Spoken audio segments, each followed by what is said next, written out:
just want to say a public service announcement that I apologise to all Allens out there. It's nothing personal.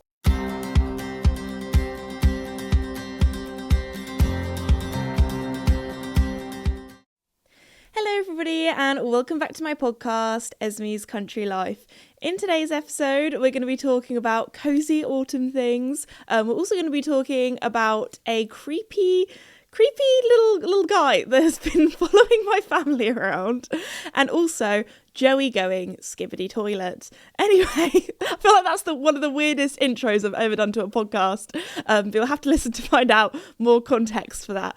But anyway, before we begin, I just want to say a huge thank you to the sponsor of the podcast, Red Post. Red Post is an equestrian and country store based in the UK, and they also ship all over the world. And now is the time. Now we are going into autumn. The one thing that I feel like every equestrian needs is a good pair of waterproof boots, because the last thing that you want is going up to the yard or going on a dog walk or that kind of thing and having squelchy wet feet or boots with holes in. Like, it's not a vibe. So if you need any of your winter or autumn equestrian or country needs, be sure to head to redpostequestrian.co.uk.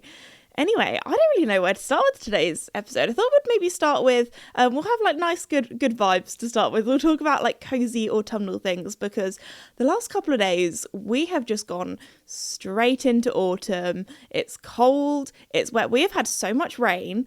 All of the roads have been flooded. So when I've been like hacking the horses, I've been doing like cross-country water practice, because the roads, we're literally having to like swim through them. Casper, he does not like water or wetness or anything to do so. So he's the sort of horse where if there is a puddle and it's probably like big enough or wide enough that he can go round it, he'll go round it.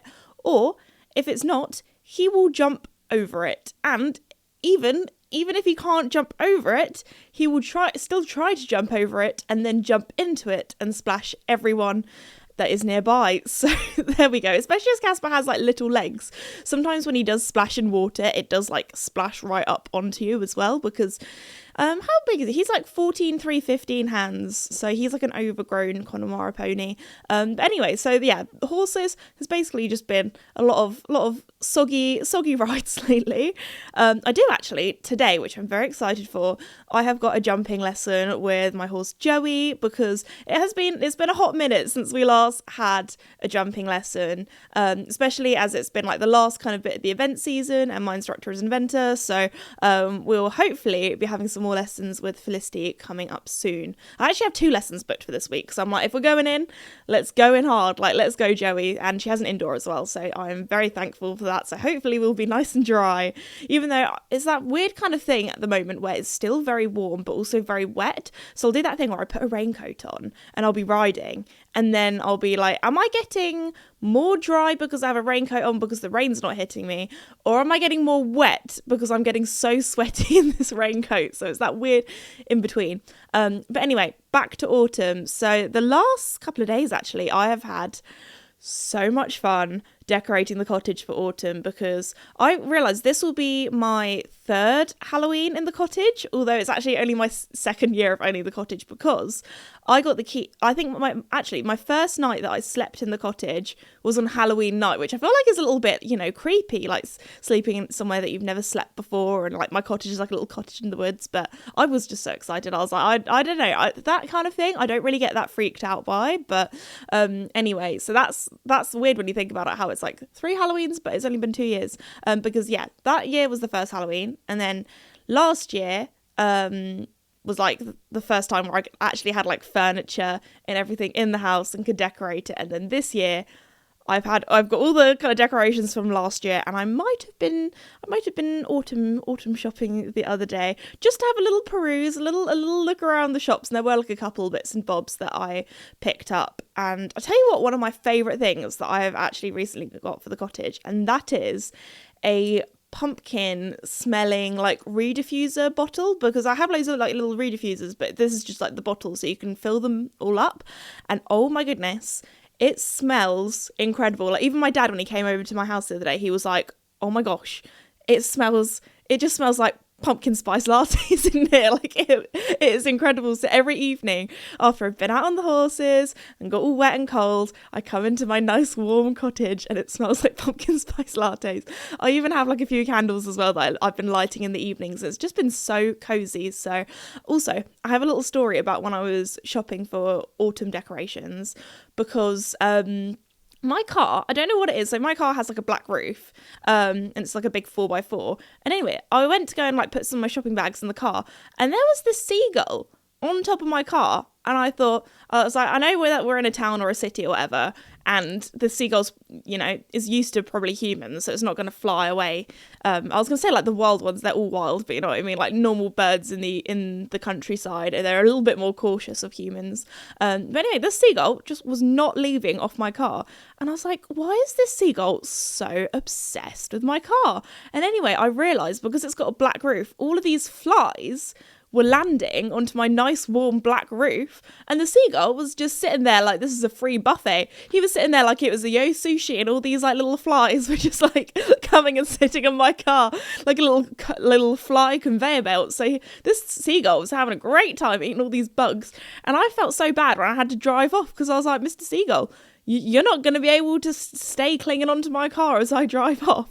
Luckily, he did fly away before I drove off, because if not, I was going to be a bit concerned. Like, driving along with this, I was like, maybe I'll just take him home to the cottage. If I go a little bit slower, then he might be able to cling on or might just follow me. I don't know. But yeah, this seagull absolutely loved my car. And then I went in like 4 or 5 different shops after that, and the seagull was still there. So I was like, I should have named him. He was like my little pet for the day. But anyway, yeah. One thing that I was surprised though, because when I was doing all of this kind of like autumn decoration kind of shopping, I could not believe how many Christmas decorations are out. And I'm saying this was in September. Like Halloween hasn't even been and gone yet. Like this is before October. And I was like, excuse me? Like all of the like autumn decorations, they were almost all gone. There was like a few like Halloween ones left, but I was absolutely shocked. And then, so I walked in, seeing all these Christmas decorations, and you best believe I was judging these shops. I was like, no, it's too early. How dare you? Did I buy a few Christmas decorations? Maybe. Only because there was this cushion, and I thought it was the cutest thing. And I feel like Christmas cushions are a little bit more tricky to find, and it was gorgeous, and I was like, I'm going to kick myself if I wait until Christmas to buy this, and it's all sold out. So I did buy one Christmas cushion. So don't get angry at me. I know I'm angry at myself for buying something Christmassy in September, but you know what? It was cute, and you guys will see it when I decorate the cottage for Christmas. But yes, so there we go. I've had like a couple really like cozy evenings. I've got my big thick duvet now on my bed, and that's how you know that we are getting into autumn. Also, all of the horses are molting so much at the moment. They're all like little snowstorms. So I'm getting to that stage now where it's like, oh, I should probably start thinking about clipping them. I feel like that's when you really know that we're into autumn, is when the horses are clipped, all of the hedges have been cut, all of the verges have been mown, and just everywhere looks all kind of, I don't know, all just bare. So there we go. But yeah, so that has been my my autumn. Oh, before we go into autumn, actually, or I've just talked about autumn, but I went to BLENHEIM the other day, the Blenheim Palace International Horse Trials. So that is my last event of the season. Obviously, I have a lot of shows coming up. I have what's next? Horse of the Year show, Your Horse Live, London International Horse Show at Christmas, and then I have some meet and greets I have one in Scotland, and then I have one in kind of Yorkshire area sprinkled in at different places. So I've got a very busy next couple of weekends. I think I've calculated that I'm doing a meet and greet every other weekend all the way up into Christmas, which is wild. So there we go. So yeah, excited to see all of those. But anyway, back to BLENHEIM. So yeah, BLENHEIM is like the last like eventing event for me that I'm covering this season, and I had so much fun. It's just one of the most beautiful like scenery. Like it's actually, a little fun fact, I'm pretty sure it's the only palace in the UK that's not owned by the royal family. So there we go. If you ever get the chance to have a little wander around the palace or the grounds, very, very pretty. But yeah, I was there for the horse show, and I did lots of meet and greets. I also did like a live Q&A as well, which I feel like it's one of those things, a bit like the podcast, where I will sit and chat and ramble for half an hour, 45 minutes, however long it is. And then afterwards, I'll turn around, I'll be like, what did I even say? Like, I don't know what happens. Like, my brain just like, it just goes, blah, blah, blah, blah. This is what's in my head right now. And then afterwards, I'm just like, wow, that went so quickly. It's like I blinked and it was over. I guess it goes to show that I enjoy it so much, because it's one of those things that, I don't know, they always say like time goes quickly when you enjoy doing something. Like, I feel like the last year has flown by so quickly. Oh my goodness. Like, how wild is that? Oh yeah, I was supposed to say this at the beginning of the podcast, but Dad and I were chatting about this, and this is episode 80 of the podcast. I feel like I only started the podcast the other day, but yeah, 80 episodes. And also, I just want to say a huge thank you to all of you guys for listening, because last week was the best week the podcast has ever done, like listener-wise or download-wise. And we were looking at the analytics, and normally if I have like a peak or a spike in views with like YouTube or that kind of thing, normally there's like a video that's gone viral or that kind of thing. And we were looking at it, and there wasn't like one podcast episode that had just gone mental. We were like looking at it and we're like, it's just all over the board. So maybe you guys are like, okay, it's autumn, let's listen to the podcast, let's listen to something cozy. Or we're like, oh, maybe everyone's like going back to work or back to school after the summer holidays, maybe they're listening to it on their commute. Or maybe you guys are just telling your friends that Esme's Country Life is the best podcast out there. So yeah, if you've been telling your friends, go and do that, please. Yes, thank you. Sorry, I hate being that person. I hate it so much. Anyway, technically it's my job, but yeah, no, I just want to say thank you, yeah, for all the love and support, because last week we were looking at the analytics and we were like, what's happened here? Anyway, so yeah, the podcast is probably one of my favorite things that I do. I feel like you guys get to hear a lot more about what I actually get up to, especially as nowadays so many things on social media is only like a few seconds long, and here you get to hear the whole story, you get to hear it first. Anyway, but talking about social media, actually I have got a little series that depending on when you listen to this, I probably will have started by now. I have filmed a few and edited a few, but I'm actually doing some work with Meta, and I've actually been invited to their headquarters in London, so very excited about that. But now I'm doing a little series on my Insta, and it's going to be, each day is going to be like a cute autumn activity to kind of spread positivity and that kind of thing. So yeah, so far I love a list. I am somebody who loves a list. So on my phone I have like a list of all the like kind of content ideas I have for that, and they're all going to be autumnal themed and very, very cozy. So if you'd like to see some cozy content, go and check that out, please. But anyway, so yeah, very excited for I've got quite a bit of work actually with Meta in London, so I'm gonna be a city girl again. I've got 2 days in London. Is it next week? Yeah, I think it's next week. That's gonna go by so quickly. But anyway, so yeah, I'll have to update you all on that once I've done those city girl days. It's always quite fun. I always find it really fun meeting other content creators. But anyway, so yes, I've been doing that. I need to tell you about the thing that has been so funny in my family lately. So, not that long ago, it was my mum's birthday, and we went to a little fair, and they have like some antique kind of shops or stalls there, where they, like, some things are really cute, and some things are just like, what is that? Anyway, we came across an object that was, what is that? And my mum just like went, oh my gosh, that is the creepiest thing I have ever seen in my life. Now this, I don't know how to describe it, but its actual use is supposed to be like a cork kind of stopper that you put in like a bottle of wine or that kind of thing.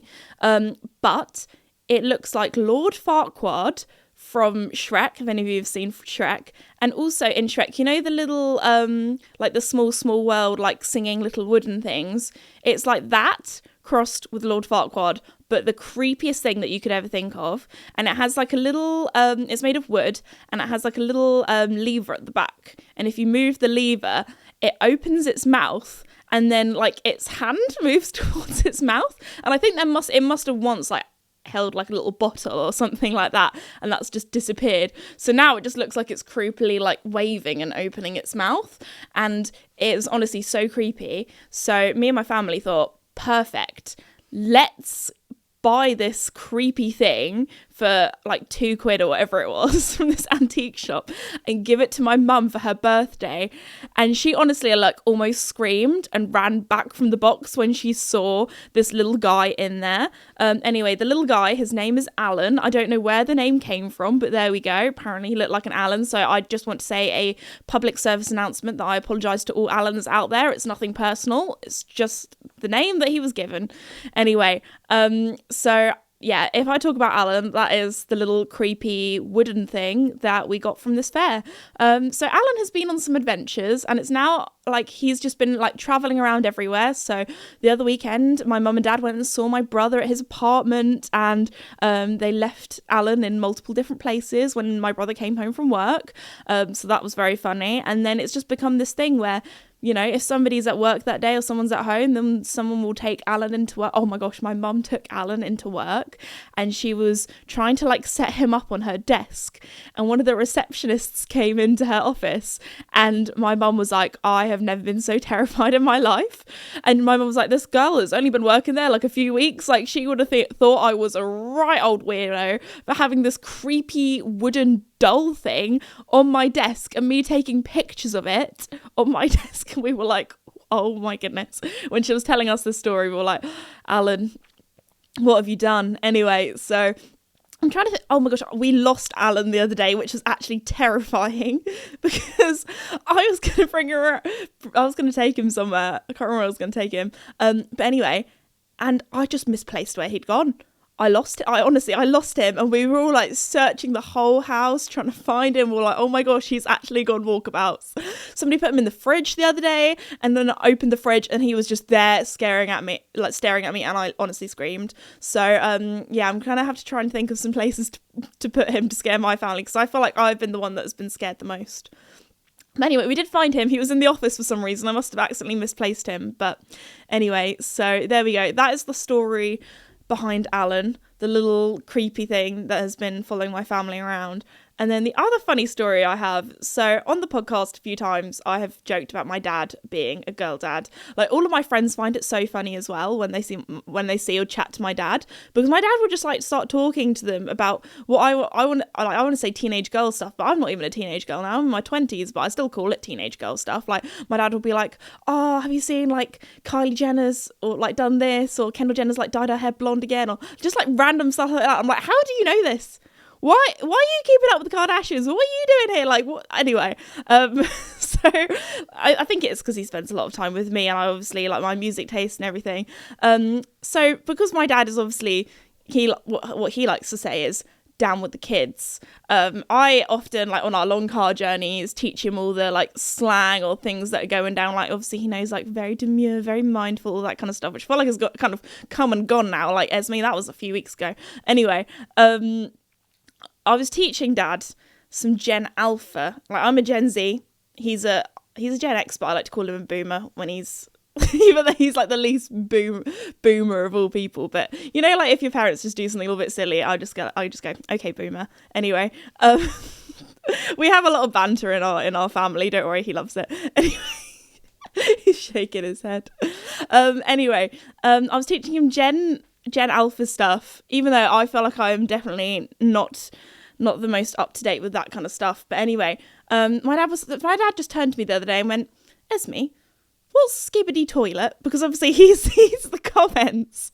He sees the comments on like my YouTube and stuff. He's like, what's Skibbity? So anyway, I was trying to explain to him what Skibbity Toilet was. And then the other day, he used that phrase in the most perfect way.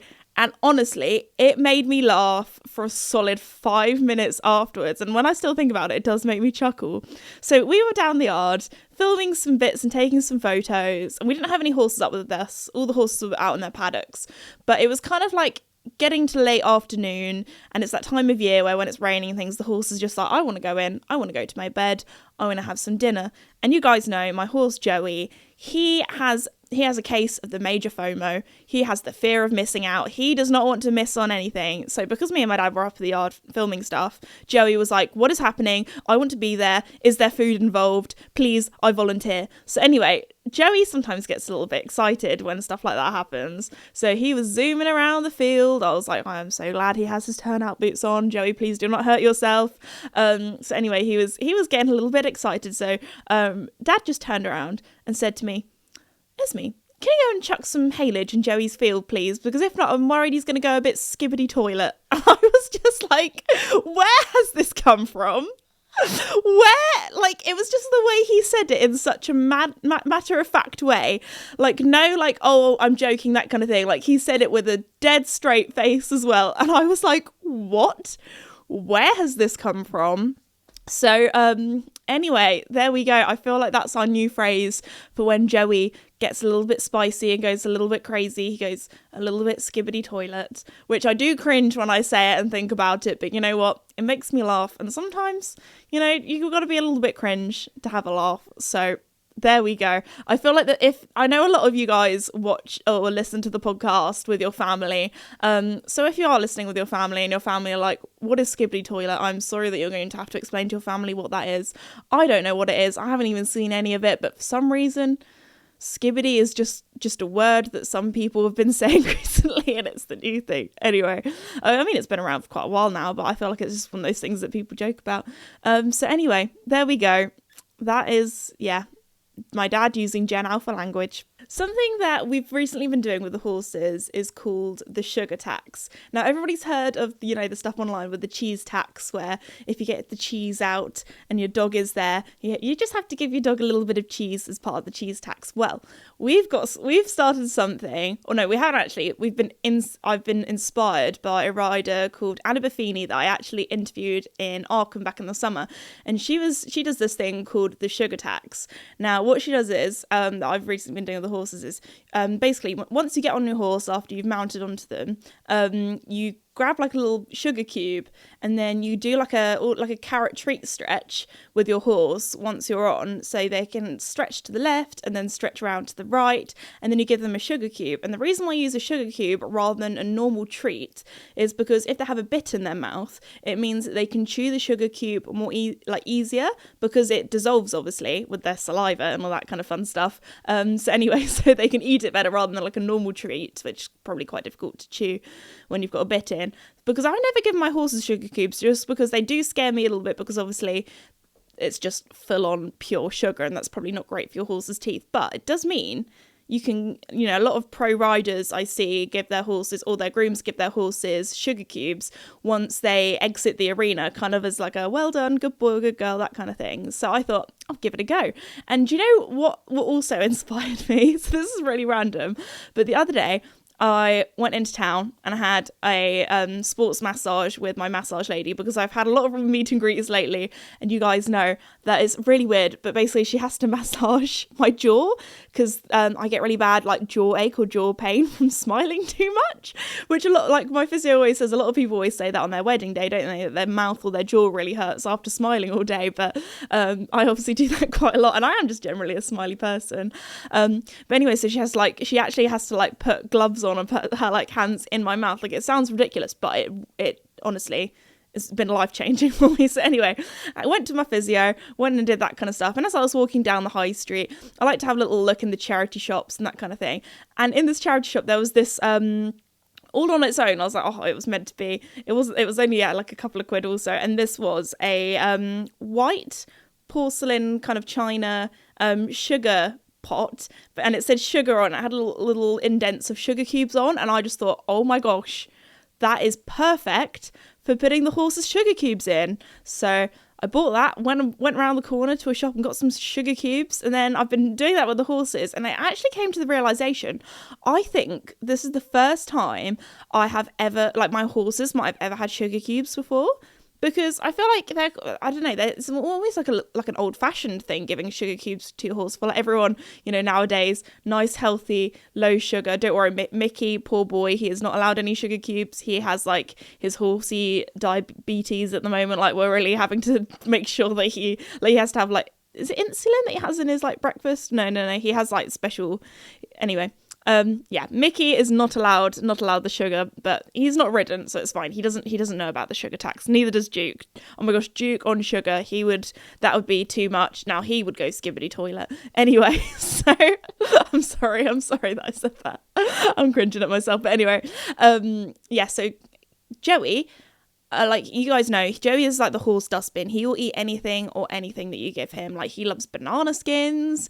Like on the food taste tests, there's never been anything that he has disliked before, apart from maybe like when we have to give him wormer, which is, it's coming up to worming season. Woo! Anyway, little reminder for you guys. Anyway, so yeah, we gave him the sugar cube, and he, you know, when the horses do the smelling thing where they put their top lip up, he was doing that. He was going wild. He was like, what is this magic that I have just consumed? Like, he loved them.